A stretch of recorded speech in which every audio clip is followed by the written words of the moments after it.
ఇవాళ నేను నా రైట్ ఐ కొద్దిగా ప్రాబ్లం ఉండే లాస్ట్ 2 ఇయర్స్ నుంచి ఎన్నో రోజులు చేసుకుందాం అంటే వేరియస్ పొలిటికల్ యాక్టివిటీస్ వల్ల ప్రాబ్లమ్స్ వల్ల చేసుకుని ఫైనలీ ఇవాళ వారి doctor win vision hospital staff అందరికీ ఏదైతే కండ్లే ఇంపార్టెంట్,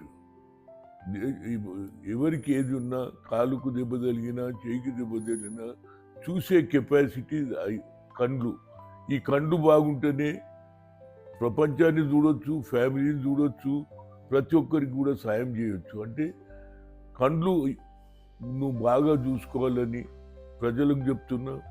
ఏదో దాన్ని ఓవర్లుక్ చేసేస్తే ఫర్దర్గా లాస్ అయ్యేది మనమే. కాబట్టి విన్ విజన్ హాస్పిటల్ ఉన్న మా డాక్టర్ అమ్మగారు అదేవిధంగా స్టాఫ్ అందరికీ మరి శ్రీరామనవమి సందర్భంలో అందరికీ రాముని ఆశీర్వాదం, సీత ఆశీర్వాదం ఉండాలని కోరుతూ ఈ స్టాఫ్ అంతా సుఖ సంతోషాలతో ఉండాలి.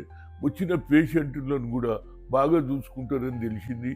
పేషెంట్కు అన్నిటికంటే ముఖ్యమే డాక్టర్. డాక్టర్ ఏ విధంగా మాట్లాడతాడో దాంతో సగం బలం వస్తుంది. కాబట్టి యాక్టివిటీ ఆఫ్ డాక్టర్స్ కానీ నర్సు కానీ వాళ్ళు ఉన్నటువంటి హాస్పిటల్ ఉన్నటువంటి ప్రతి ఒక్కరు కూడా మర్యాదపూర్వకంగా చూస్తేనే పేషెంట్కు హ్యాపీగా ఫీల్ అవుతాడు.